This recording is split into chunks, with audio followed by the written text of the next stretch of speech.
Please welcome to the stage, partner at Jackson Walker LLP, Mr. Michael Nasi.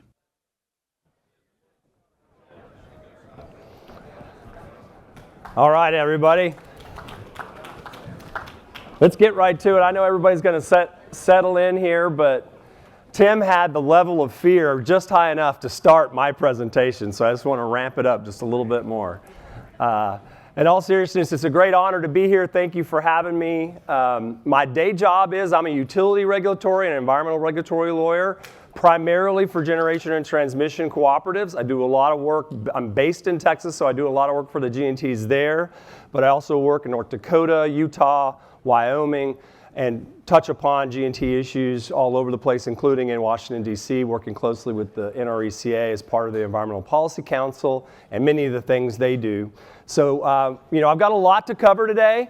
I'm going to go ahead and warn you, we won't cover all these slides. There's too many, but I wanted to include them because I knew you're going to be able to have access to them later. Some of these slides I prepare. One of the odd jobs I've taken is I help teach a class in a graduate school in Texas, and some of the material is very info dense, so I'll give you a highlight of it, but it'll be there for you to reference later, and it will relate to some things that matter a lot to you. All right? So I've titled this talk, Rebooting Federal Energy Policy as the Grid Meets the Machine. Sorry, my attempt at a pun in the title is obviously why, because we're just in this unprecedented stage of load growth, much to do with digital infrastructure, but actually about other things too, and we'll talk about that. I'm going to talk about global. I'm going to go super high level. Tim did a great job of talking about the local area in PJM.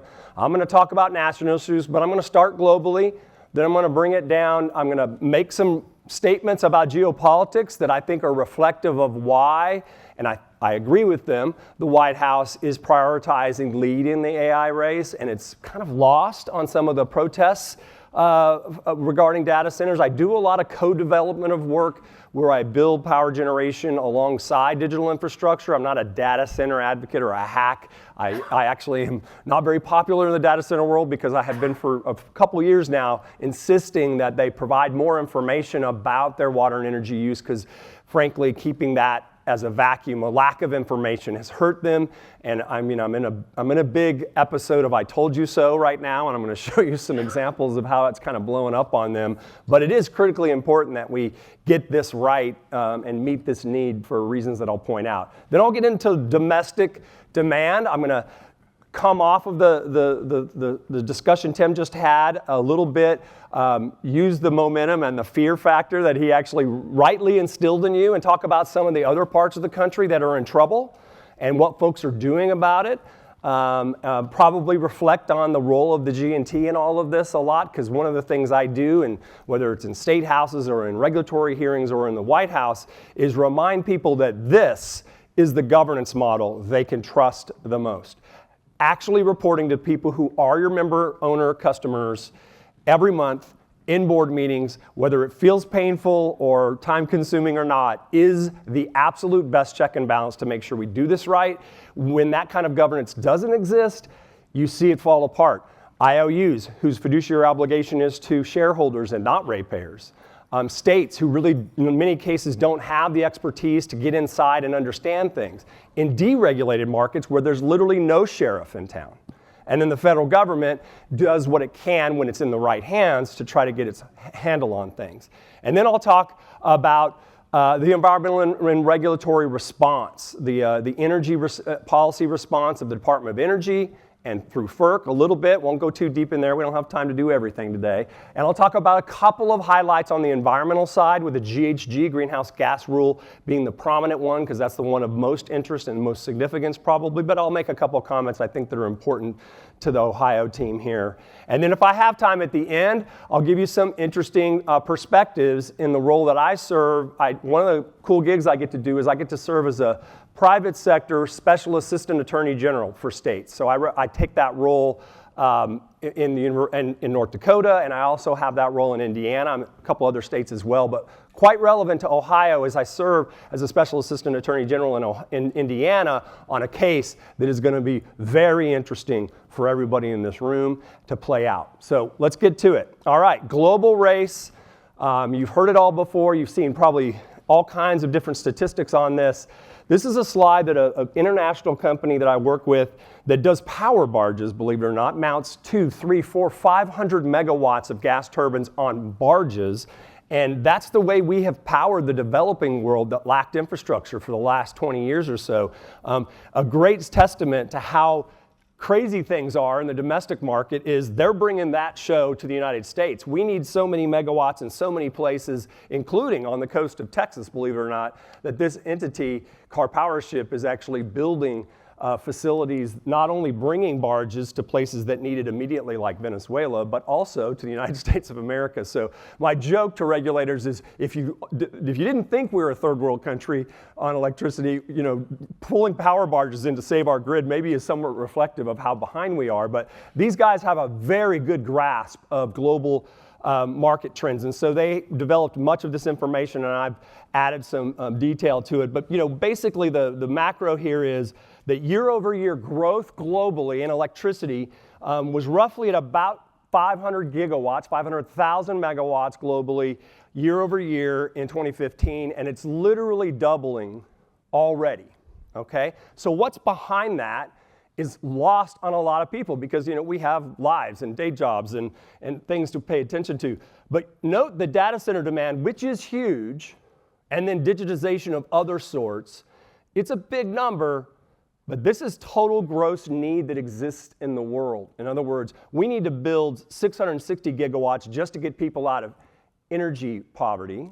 Okay, I think you guys are familiar with that. Many NRECA members do a lot of international work. They see what energy poverty looks like. Urbanization is a monster need. There's 30 billion people moving to cities in the next 30 to 50 years, according to the World Health Organization. That's never happened in the history of man. It's not as much happening here, but it's certainly happening globally, and that means steel and electricity and building materials, and so that is contributing significantly. We're also losing, because this is the way it works, you build power plants, they have a useful life, and they retire. We're losing about 844 gigawatts of gas globally and about 234 gigawatts of coal and oil. Unfortunately, the United States took too big of a piece of that coal retirement scenario. That's stopping. Tim mentioned that. I'll talk about that. So I just wanted to give you all that kind of global perspective that the world is driving toward more electricity. We're going to return to this theme when we talk about GHG regulation later, kind of weave it all back together and the reality of the world that we're living in. Most of this, of course, is good news. Lives are appreciably benefited. The fundamental indices of the quality of human life on this world of ours is driven in a correlation with how much electricity is available. People live longer, their children survive childhood, they have better educational opportunities, they drink cleaner water, they have better nutrition, and they hope to aspire to have the lives that we've all been lucky enough to have. So we'll return to that theme. Now this is one of those slides you'll have to study later. I'm kind of proud of it. It's ugly. I'm a lawyer, I'm not a graphics guy, but I made it.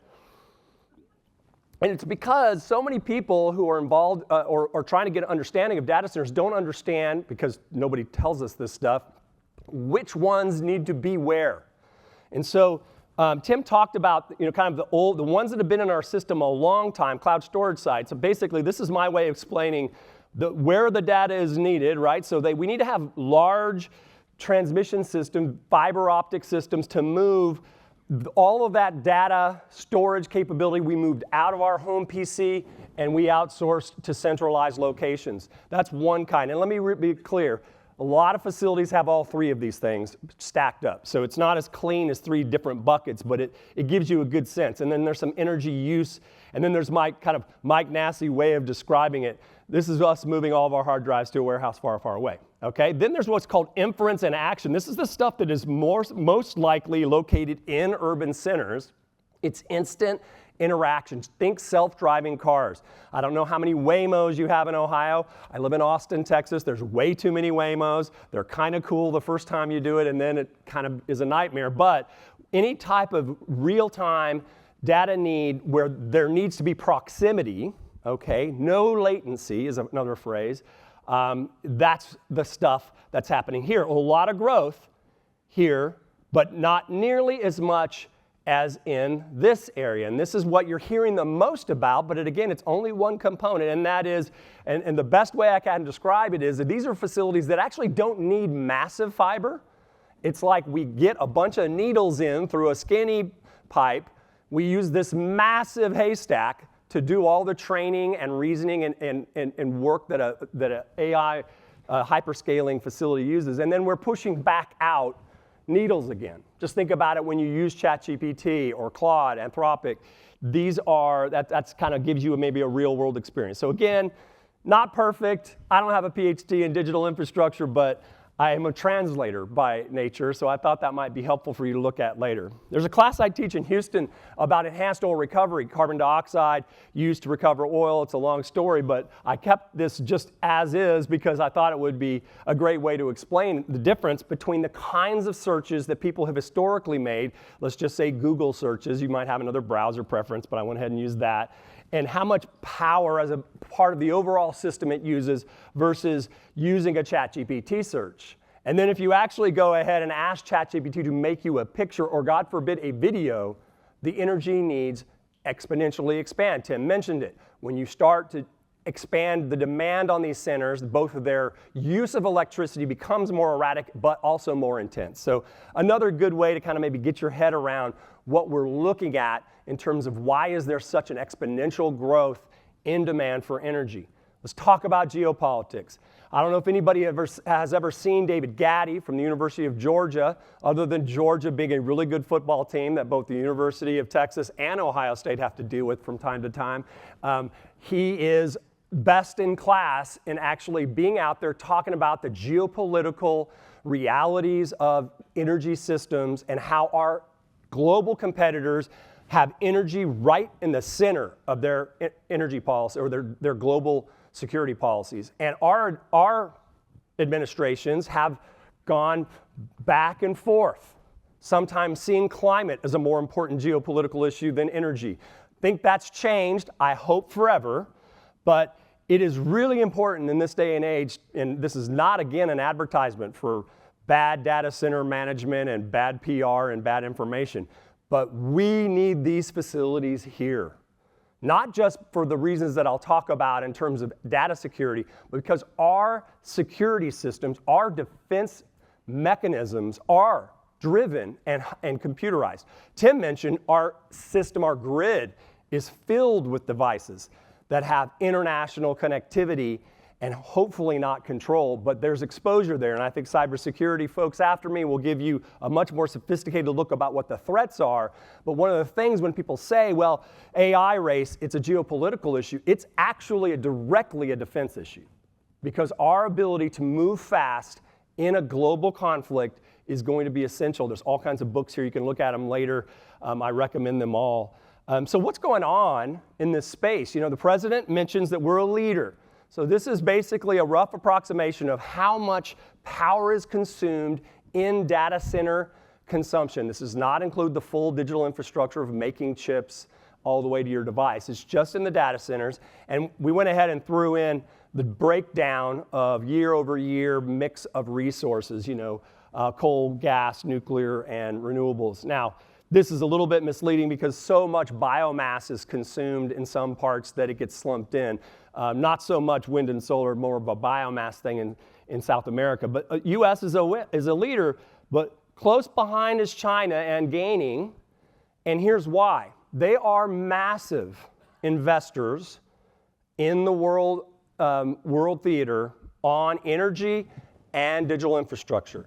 While the United States has vacillated about what its priorities should be, whether it should be climate, whether it should be security, whether it should be just lecturing the world about what to do as opposed to leading the world about how to do it, the Chinese have not been lazy. They've been making friends with people that would have been our friends. I'm not saying it's over. It's just a real geopolitical threat.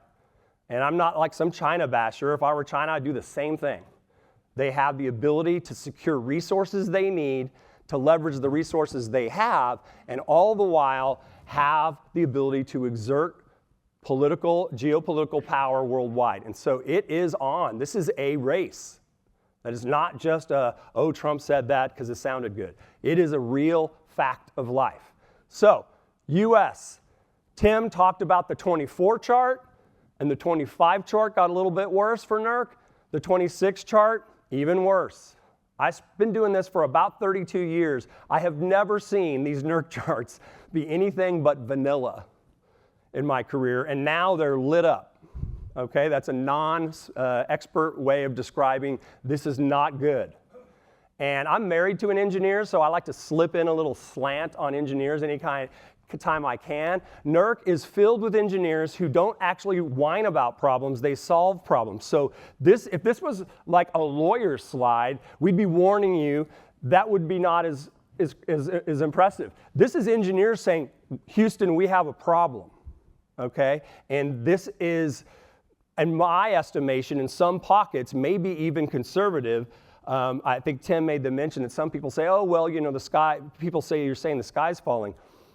Just because we get moderate weather, and just because we manage our demand, which basically means we suppress economic growth. Tim talked about this. This whole demand side management is a way to make our grid work. It makes my head explode. And it's actually real time. The problem we're dealing with is that, oh yeah, we want to be a leader in the AI race, but we want to be able to shove that load down when we need power. How about we build a power system that makes sense, that powers the economy and our ability to globally compete?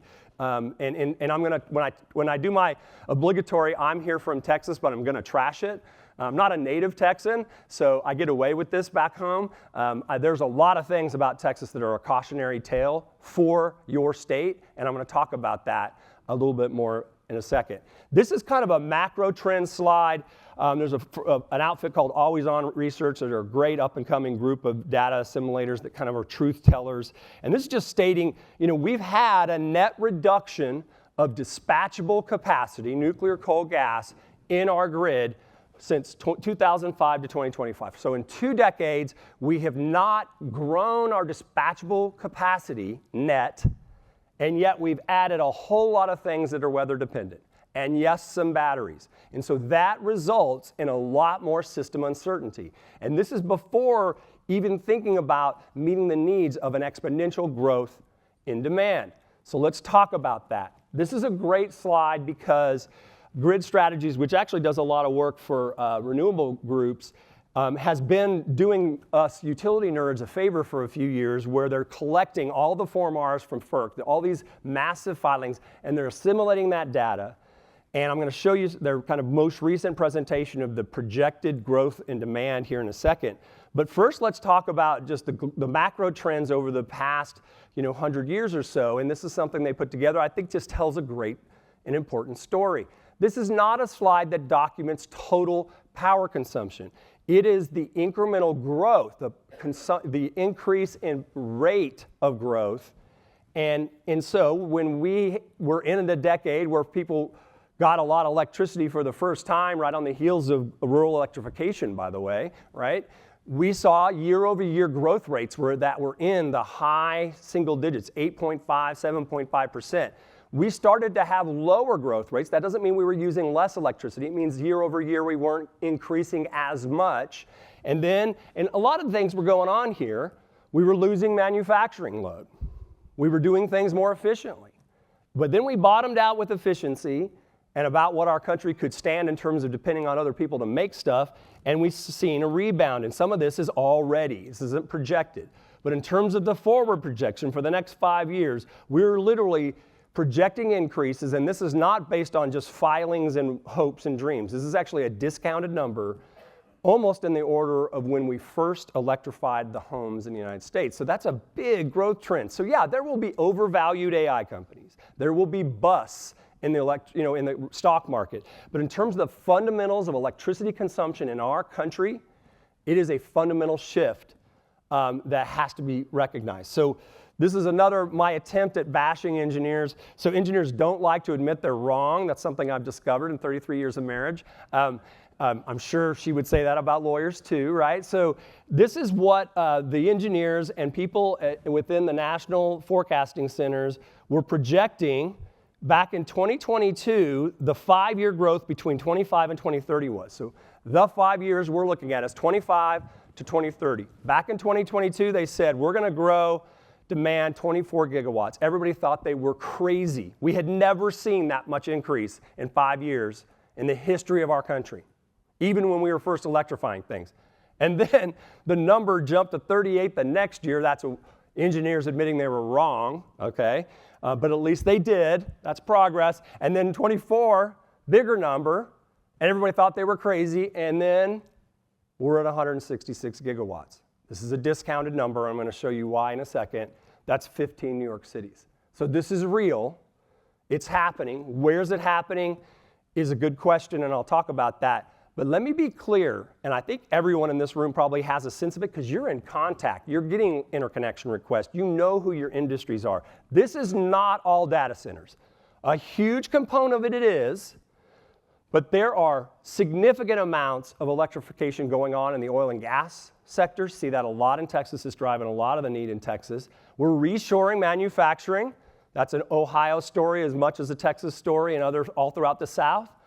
And then there's all kinds of other things that are happening. Electrification of the transportation fleet is a pesky little detail that people forget about. So lots of stuff is driving things up. So I'm going to start my little cautionary tale of Texas. Now this is a slide that's, of course, comically too small for you to see, but you can see the macro trend. For the last 20 years, the so-called Texas miracle, okay, from 2002 to 2022, Texas saw growth in electric demand, real growth of 30 gigs, 29 gigawatts, 29,000 megawatts of electricity, unmatched by any place else. It's huge. That means our total peak demand is roughly about 90 gigawatts. Okay, now I say this number could be 30 now, but just to give it some scale, Ohio is a big state, makes a lot of stuff, has a lot of people, doesn't need as much air conditioning as Texas, except last night at the stadium. We could have used some more. But you know, it made me feel like at home. It was great. And it was great to actually be in that stadium and not having to watch my team lose, because 20 years ago we won. And you know, I don't know what's going to happen next month. But all right, so we had this steady growth. Well, now the discounted projection in Texas based on interconnection requests is that we will double the size of the grid roughly, just a little bit less. So you heard Tim talk about that in the AEP system over multiple states. Just in Texas, 70 gigawatts of growth. The governor, here's a news flash, burying a lead if you hadn't heard it. This is good news for Ohio, by the way. Texas has issued a quasi-moratorium on new data centers because the governor has pointed out, I have 474,000 megawatts of interconnection requests coming from data centers in the ERCOT market alone. That is not a typo. It's laughably large, okay? But what you can't do is say that's all BS, so there's not a real number. Somewhere between 70 and 474 is the most extraordinary growth in electric demand that one state's ever seen, and they will not be able to meet it. Those data centers are not going to all be able to land, but they're going to land, a lot of them. I work with a bunch of projects and they will land, but the market in Texas is likely to blow up. I'll say one more thing. I was in Indiana, actually in the Senate floor. They had this 21st century task force that they invited me. I guess they had poor judgment that year to participate in. And I was on the floor and somebody asked me a question about ERCOT, about Texas. And I said, it was November of 20. And I said, within the next year, Texas will have a massive outage. Now, I didn't know it was going to be 3 months from then in the winter. I thought it was going to be an early June event, so I'm glad I didn't specify. So I became Nostradamus in Indiana. The problem with being Nostradamus and projecting problems is then they say, well, what are you going to do to fix it? That's harder. You know, Tim covered PJM. It's just a really big deal that in PJM, they've come up short 2 years in a row on the capacity auction. This is a big deal. And it's not so much directly impactful because your system and the great folks that run the G&T that you all get power from, you all are making sure you have enough power. It's the rest of the market that's failing. And they're expecting you to bail them out if they have emergency conditions. That's kind of one of the dirty little secrets about the G&T cooperative model. Ask the co-ops in Texas about Winter Storm Uri. We know one co-op went bankrupt because they were short. They didn't serve the same G&T model that most of us do of being long and making sure we can take care of our needs. And instead, one co-op, I'll go ahead and say it, Brazos, was betting that the market would provide. And they were getting out of assets, they were short, they weren't hedging. And the co-ops that were long, that look a lot like your co-ops, they survived that event. They did not have economic blowouts. And if actually people would have paid their bills, they probably could have paid for their infrastructure systems for 20 years. But so many people went bankrupt, at least the G&T community that had planned well at least broke even and did pretty well. So one thing that really drives me crazy about high-tech firms, and they kind of in some ways have it coming when it comes to this PR battle that they have, is that they actually use, when you look at what their characteristics are and the capacity they procure both in the market and bilaterally through PPA, what they use is primarily dispatchable, gas, nuclear, and coal. What they talk about using is based on their credit acquisitions. So they buy renewable credits in massive quantities. This is particularly true in Texas. And that might be to you say, well, okay, that's fine. They get to do with their money what they want. Well, what that does is it creates a false economic driver for the construction of things that don't solve our problems. So we have a flood of renewable generation in Texas, for example, literally 70,000 megawatts of new intermittent weather-dependent resources in a place that's awash with natural gas, burns more coal than any other state. Nobody knows that. It's only 15% of the Texas grid, and they burn more coal than any other state. And trust me, they're holding on to every coal plant with white knuckles because they're in for a big fix. I'm not going to say it's going to happen within a year, but Texas will have another blowout because of this phenomenon of data centers needing dispatchable electricity, but then throwing money at credits that lead to the construction of renewable generation. And again, like Tim, I'm not bashing renewable generation. It has a role to play. Batteries certainly have a role, but they don't run a grid. I know I'm speaking to the choir, preaching to the choir here, but this is a really important recognition that, and to be true, to be truthful, in the back doors of negotiations, maybe this is the appropriate way to refer to it, but data centers have become much less color conscious when it comes to energy. Okay, maybe they don't care about being as green as being there, and so that may be changing. But one little snapshot, and I could show you 20 slides like this, and I just kept it to one. In Virginia, kind of the mother lode of where data centers were the most, they had big renewable energy, wind, solar, and battery incentives and mandates, and this so-called cheap grid is increased in cost. Okay, if it was so cheap, why is it that every place they've done it, California, Europe, Virginia, I could show you a slide for 10 other blue states where electricity is more expensive? And you all know that answer, but here's what's really encouraging. I've been kind of depressing, now I'm going to be half full. Lazard has been doing levelized cost of an energy analysis, and it's done no great service for our country because people take this academic look of what something costs. They don't factor in the realities of what it takes to run a grid. They finally, Lazard, I think last year, started to actually plot what the impact of subsidies is and state ranges of costs for renewables. This is too small, but you can look at it later, and you can look it up on their website. And then they actually had the audacity of doing the thing that actually people like you have to do, which is how does that stuff compare to the stuff we already own? Existing assets. And so instead of saying, oh, well, renewables are so much cheaper than new coal, like that's a discussion we should be having, right?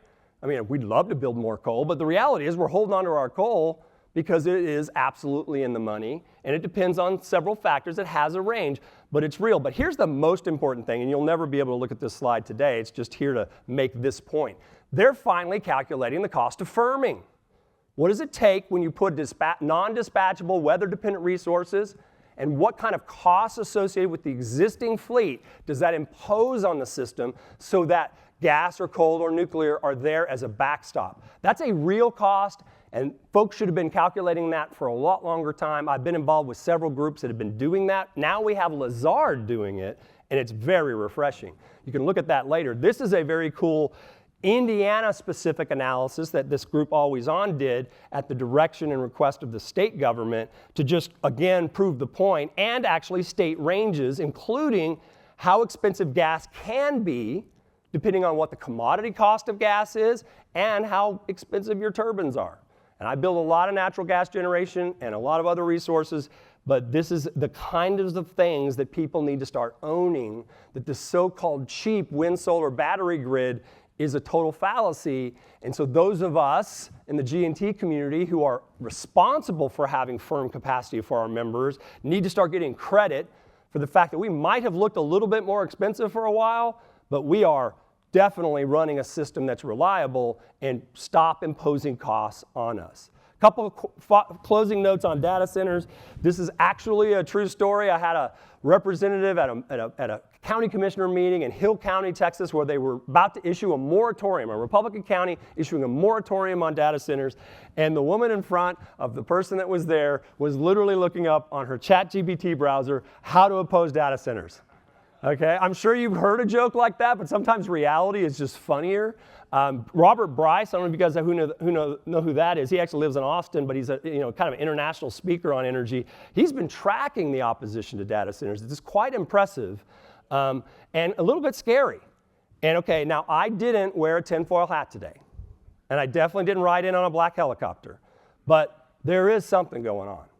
Okay, our foreign adversaries, especially China, care a lot about the United States unilaterally disarming its economy. They loved it when it was ENGOs keeping coal from being a part of our fleet. They loved it when it kept us from building gas or fracking for gas. And they are doing it to make sure we don't become a leader or stay the leader in AI. And I don't have to be a conspiracy theorist to know it. I'm hearing about it. I'm seeing sources of data that are disclosed to me. I don't know what the data center industry is going to do to get ahead of this and rebut it, but the reality is that our nation, as great as it is, spent the last 30 years or so not building that much. And now that we are building a lot to meet this demand, and we have all this new information available and ways of manipulating it, these are new times for us. That's my layman's explanation of what's going on. These are, when I meet with local people about projects, they have legitimate concerns, but they're all solvable.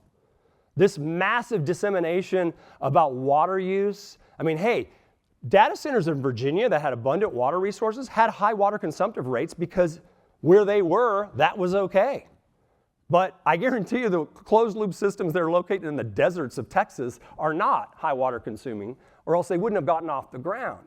That doesn't mean we need to not be accounting for it, but relative to our other water uses, it's really kind of problematic how much focus there is on it. So let's talk about what the government is doing in response.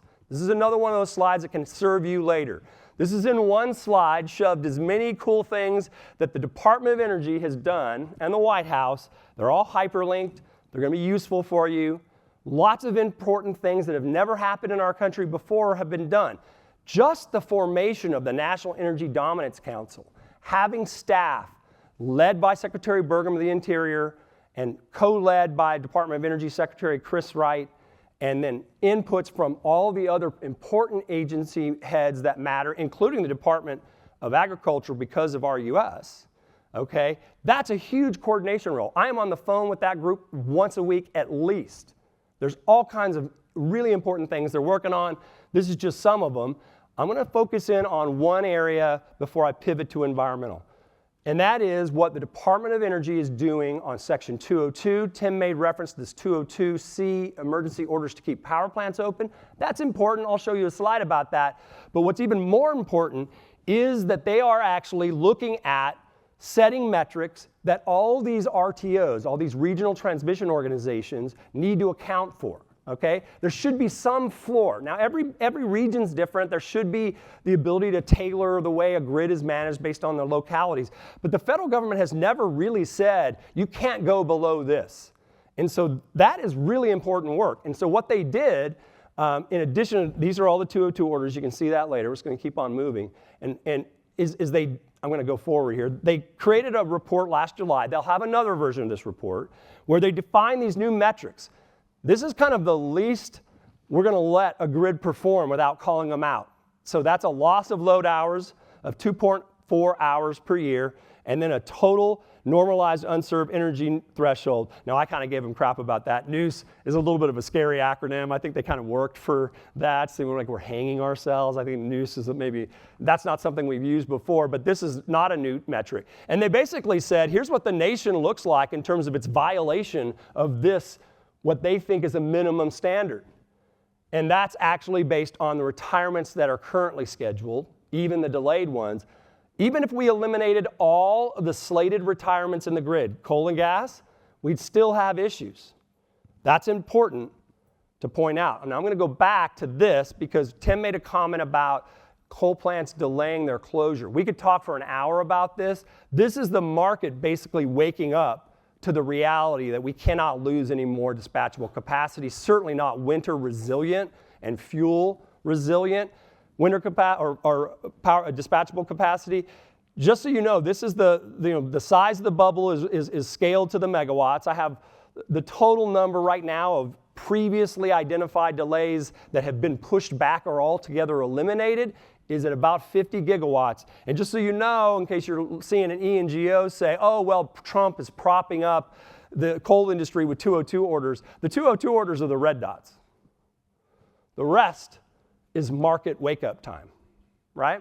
So I've got some things in here. We don't have time to go through them. They're basically snapshots in time that are not news to you, but are nice to have all on one slide. What would we have done without coal during Winter Storm Fern? I do remember the days when we didn't name winter storms, but hey, it makes it easy. Winter Storm Fern. What we would have done in MISO during the last heat waves. What about SPP last month? Anybody talk about that story in Ohio? Scary.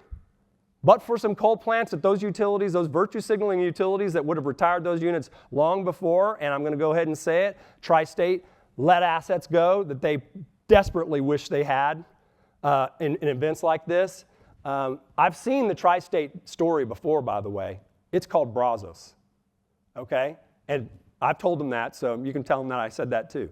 Now, I mean, G&Ts can cooperate and we can be nice to each other, but when G&Ts do not plan to have their systems be firm and complete and serve their members, it puts a bad stain on all of us. So I spend a lot of time all over the country when I see G&Ts kind of jettisoning good assets and trying to like play off the market, not having learned the lesson of Brazos and the ERCOT-Erie situation. Let's talk about environmental policy, and then I'll have questions if there's any time. The first thing I always talk about when I talk about environmental law, and I help teach a class on this in law school, and I've been doing it for 32 years, environmental law works. And the United States is a global gold standard. When we identify environmental risks, we identify technologies that can reduce those risks, and we slate compliance timelines that are achievable based on math and physics. A friend of mine says a great line about math and physics. They're undefeated. Remember that. It's a really good one, right? So we have reduced all the pollutants we know hurt people, and yet our economy has just massively expanded. It's a great story. On particulate matter, the one pollutant probably that globally is most harmful to as many people, we are crushing our competition, both in how low our standard is and what we achieve, okay? Even Europe, right? So we got a lot of virtue signalers here that have a lot dirtier air than we do. And their standards are looser. So it's not even about, oh, well, they have a standard, they're just trying to achieve it, and their neighbors are having a problem. Their standards are looser than ours. And of course, our global adversaries and our competitive, manufacturing folks are orders of magnitude higher than us. And this is the other slide that you probably never see, and I always present if I can, and that is that this is not a partisan issue, okay? We have reduced all the pollutants we know hurt people in Democratic and Republican administrations, and we did it before we really had any meaningful amount of renewable energy in our market. We did it with another quote of a friend that I teach with that's great. We did it with technology, because that's how you solve environmental problems, not with ideology. So hating on fossil fuels didn't clean up our environment. Technology did. And you all and your members paid for technology that were a part of that story. So it is a point of pride for me personally, having been involved with your industry, but also I think for you to be able to tell people we know how to do this. And the world is looking for an example, okay? So here is just what the Trump administration has currently slated to reform power plant related rules. Water, air, waste. And this is all hyperlinked, so again, it's a resource for you. And instead of talking about all of that, I spent all my time on the stuff I think you probably were more interested in hearing about. But I am going to talk about one really important topic, and I'll make a sidebar about the effluent limit guideline or the ELG rule. GHG reform. Lots of confusion about what's going on, and I can take questions on this either now or after the break, but be clear, the administration is being very thoughtful about this. They want a standard that is legally durable. What we can't take is more Groundhog Day, as in the movie, not the holiday, okay? We can't wake up when a new president shows up and have that president undo everything the last president did and then reinstate everything they did before, right? That's what's been happening, and it has hurt our nation. It's hurt the co-op model's ability to plan. And so, no matter what the press might say about the Trump administration being reckless and crushing the environment or doing whatever, they're keeping the standards that matter in place, and they're reforming the standards that are just dumb in a systematic and durable way. Greenhouse gases, there's two aspects. There's the endangerment finding. Okay, you hear about it. 2009, it was about tailpipe emissions, transportation sector emissions under Section 202 of the Clean Air Act. Okay, that has nothing to do with power plants. Yet the Obama administration just used that finding and just plopped it into the middle of the power sector. Okay? The Biden administration realized that that was legally a problem, so they went ahead and made their own finding under the right statute, which is Section 111, specifically 111B1A. The problem with the Biden administration is they forgot a couple of words. Okay? It's significant contribution. Okay? When over here, where are you at? Yeah, non-significant contribution. So basically, this section of the Clean Air Act, it doesn't say the EPA regulates if our emissions from a sector are causing or contributing. I'm contributing to climate change right now with how much hot air I'm spewing, right? But significantly contributing is the Clean Air Act standard under 111. So unless power plants alone, by themselves, are significantly contributing to the endangerment that is associated with the greenhouse gas effect, they can't regulate. So they're about to release that rule. And the front page of the New York Times is going to say they're climate deniers and they don't know anything about, atmospheric physics, and they're knuckle draggers. But actually, you don't have to be a climate science expert. You just have to be able to add. My wife actually reminded me, this isn't about models.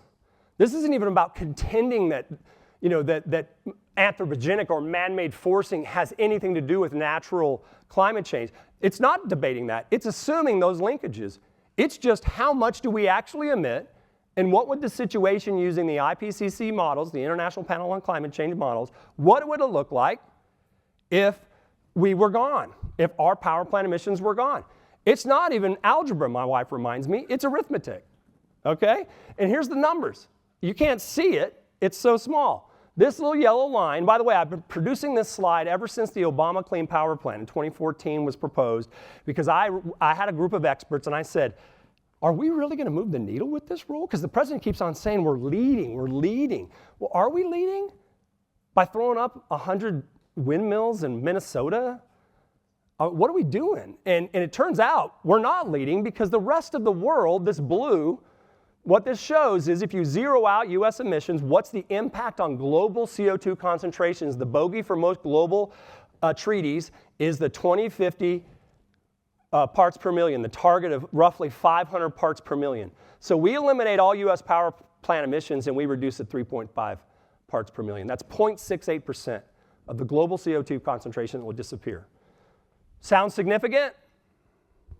Well, we're going to hear from the Supreme Court, because that's going to be what the rule is going to say. Now, there are some other things we want them to do along with that, and I can take questions about that during the break, but the administration is serious about doing this rule. It will release it. You're going to think that they committed a crime of moral turpitude reading the newspapers about it, but all they did was add. Okay? And here's why. I'm going to close with this. The rest of the world is where the emission story is, and it's not because they're bad people. The rest of the world is going to have higher CO2 emissions because, God forbid, they would have the life that we enjoy. I think you all know this. You've probably seen many people who are more articulate than me talk about energy poverty, but this is another ugly slide by Nasi where I took the per capita energy use, which basically correlates to if your economy is wealthy and you live a comfortable life and you have access to energy, you have a high per capita electricity usage. Fully half, or just shy of half of the world's population uses less electricity per capita than one of our refrigerators do. And I'm not casting judgment if you have a second refrigerator in your garage for beer. It's okay. All right? You're not moving the needle, remember. 63% of the world is below what the World Health Organization considers to be energy poverty. That's shocking, and that leads to a whole nother debate that I'll talk about when I close. But most importantly, our per capita usage isn't going down. Remember all those stats about AI usage, data center, digital infrastructure, demand, reshoring of jobs? We're going up. So the world is going to use a lot more electricity. So if you truly interact or yourself believe that climate change is a catastrophic threat, own and embrace nuclear development, carbon capture on coal and gas. But don't for a second think that unilaterally disarming our economy, exposing our people to the risks of grid instability is making a difference. And here is something I've used for 20 years, and this is basically what I started with when I said that the world, the quality of life on this earth is directly tied to availability of electricity. You can look at this data later, but this is basically if you have electricity access, and then basic things like childhood mortality, life expectancy, water, food, education, all of them correlate to having electricity. Probably everybody here knows this. Don't have time to talk about consent decrees, but I'd be glad to nerd out with you. I'm sure Kurt and I will be talking here in the coming weeks. Really cool things happening. Some bad things happen in our market. American Electric Power was forced into a really bad deal. They signed a consent decree that retired a bunch of units, some of which we care about in the G&T community. Indiana cares a lot about. And so Indiana has actually introduced a motion to get back into that consent decree and open it up because the world is a different place than it was when the virtue signalers were in control and they thought we could just dispense with megawatts. We are in a no megawatts to spare environment, and that means something in federal law, we hope, and we're going to try to establish some law on that. And so with that, I'll close and take any questions if we have any time. Ryan. We got about time for 2 questions, if there are 2 questions. Only Kurt up front can ask the questions. There we go. All right, over here.